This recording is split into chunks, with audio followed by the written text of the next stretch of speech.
गुजराती मारवडी महाराष्ट्रात राहून महाराष्ट्राचं मीठ खाऊन माजलेत साले।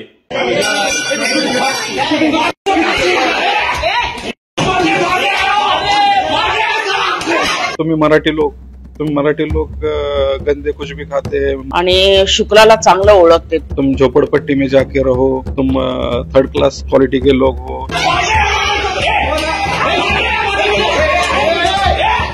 मराठी कुटुंबाला कशा पद्धतीनं अख्ख्या टोळक्यानं मारहाण केली आणि वरून शिवीगाळी करतात, जीवे मारण्याचा सुद्धा प्रयत्न होता। भाजपनी जे अमराठी अर्थात परप्रांतीय बोकांडी घेतलेले आहेत सत्ताधाऱ्यांनी, त्याचे हे प्रताप आहे। ज्या गुजरात्या मारवाड्यांना महाराष्ट्रातल्या मराठी माणसानं जागा दिली, दुकानं दिले, व्यवसाय करण्याची संधी दिली, तीच गुजराती मारवडी जी मराठी माणसाची मुंबई आहे, त्या मुंबईमध्ये मराठी माणसालाच राहू देत नाहीत।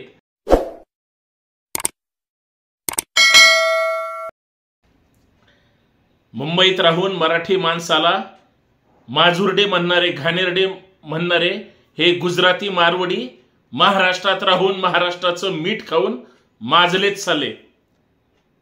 काय झालं कल्याणमध्ये, मुंबईमध्ये एका मराठी कुटुंबाला कशा पद्धतीनं अख्ख्या टोळक्यानं मारहाण केली आणि वरून शिवीगाळी करतात, जीवे मारण्याचा सुद्धा प्रयत्न होता। भाजपनी जे अमराठी अर्थात परप्रांतीय बोकांडी घेतलेले आहेत सत्ताधाऱ्यांनी, त्याचे हे प्रताप आहेत। आणि ये तो झाकी है, आगे आगे देखो होता है क्या, अशी परिस्थिती म्हणावं लागेल।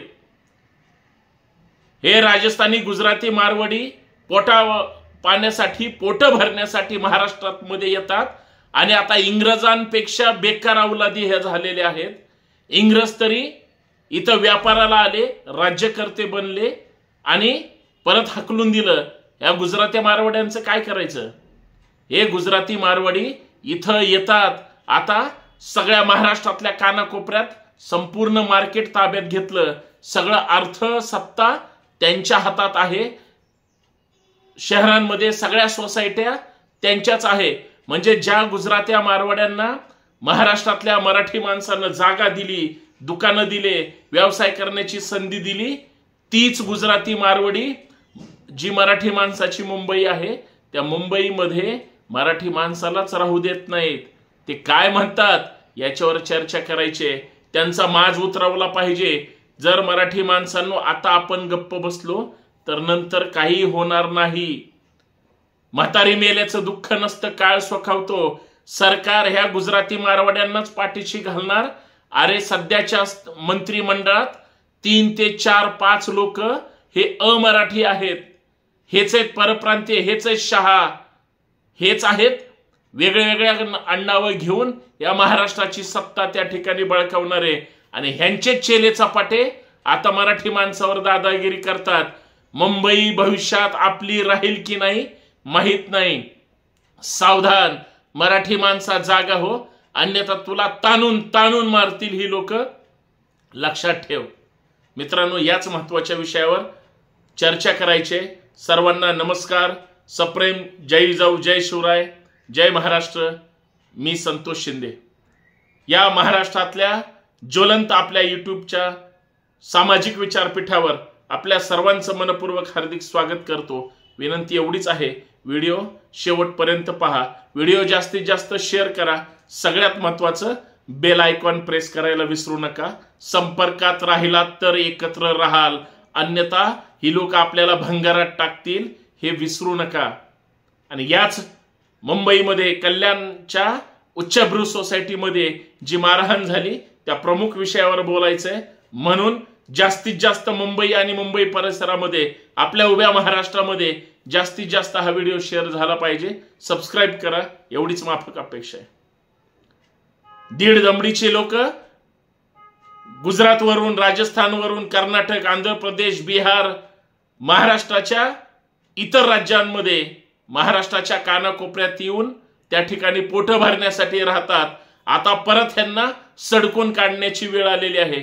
यांचा माज एवढा वाढलाय, आमच्या मराठी कुटुंबांना, आमच्या मराठी माणसाला, महाराष्ट्रातल्या भूमिपुत्रांना इथंच जर राहण्याची परवानगी ह्यांच्याकडून घ्यावा लागत असेल का, काय म्हणतो तो शुक्ला किंवा त्याची ती चेली चपाटी? शुक्ला आणि त्याचे चेले चपाटे म्हणतात की मराठी माणसं घाणेरडी आहेत, ते मांस मच्छी खातात किंवा नॉनव्हेज खातात, ही घाणेरड्या मानसिकतेची माणसं आहेत, यांना इथं राहण्याचा अधिकार नाही आणि मराठीत बोलायचं नाही, आमच्या सोबत हिंदीतच बोलायचं. हा माजुरडेपणा यांच्यात आला कुठून? भिकाऱ्यानो, आज तुम्ही भूमिका मांडली, उद्या तुम्ही मार खाल्ल्याशिवाय राहणार नाहीत. अशाच पद्धतीचं मला मराठी माणसांना सांगावं लागेल. ती लोक जर अंगावर येत असतील लाठ्या काठ्या लोखंडी सळाईनं, तुम्ही सुरुवातीला पाहिलं कशा पद्धतीनं अमानुष पद्धतीनं मारहाण करतायत.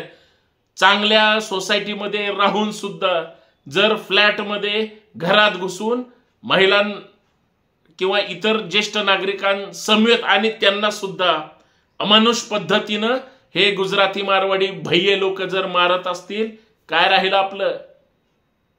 आपला नुसता छत्रपती शिवरायांचा महाराष्ट्र म्हणायचा का? फुलेशाह आंबेडकरांचा महाराष्ट्र म्हणायचा का?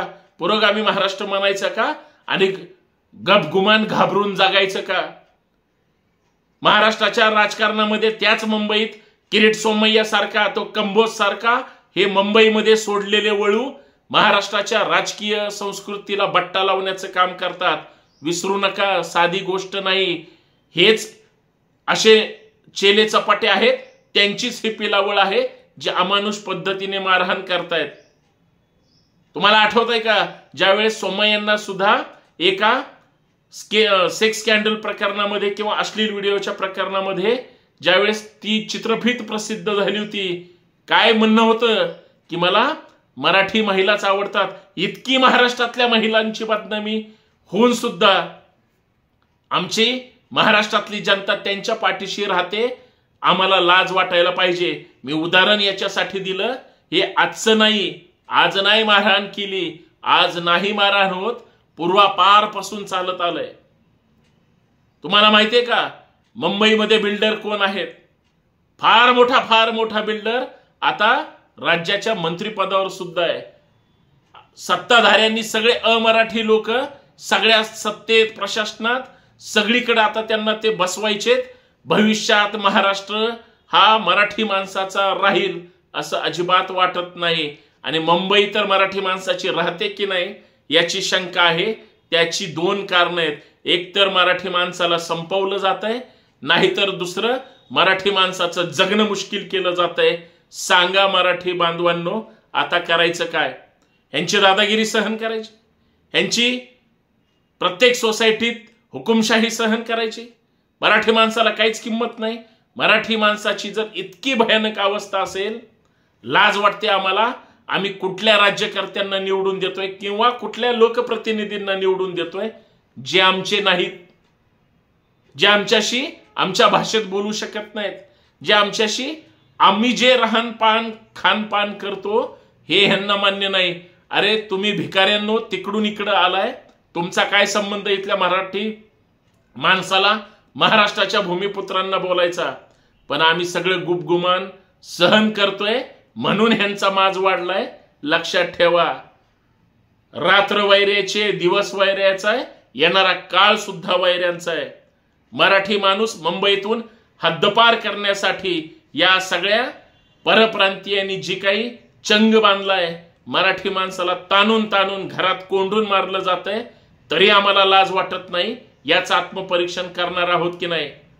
सरकारला तर विनंतीच आहे की ज्याने कुणी मारहाण केली आणि जो कुणी शुक्ला नावाचा माणूस आहे, जो IAS ऑफिसर म्हणून सांगतो, लाल दिवा त्या ठिकाणी वापरतो, महाराष्ट्र शासनाची गाडी वापरतो, मुळात साधा जर तो अकाउंटंट असेल, तो हा तोतया महाराष्ट्र शासनाचा सुद्धा गैरवापर कशा पद्धतीने करतोय याची सुद्धा पोलखोल झाली पाहिजे. आणि सगळ्या नराधमांवर कठोरातले कठोर गुन्हे दाखल झाले पाहिजे. अन्यथा मराठी माणूस शांत बसणार नाही. फक्त आम्ही बोलणार आहे, आम्ही करणार काहीच नाही, आम्ही काही करू शकत नाही, हे त्यांनी ओळखलेलं आहे. हेच फक्त लक्षात राहू द्या. बाकी अशा माजलेल्या जनावरांना वेळीच व्यसन घालणं गरजेचं आहे, अन्यथा मराठी माणूस हद्दपार होईल. बघा काळजी घ्या, विचार करा, पटलं तर कमेंट करा, संपर्कात राहू. जय जाऊ, जय शिवराय, जय महाराष्ट्र.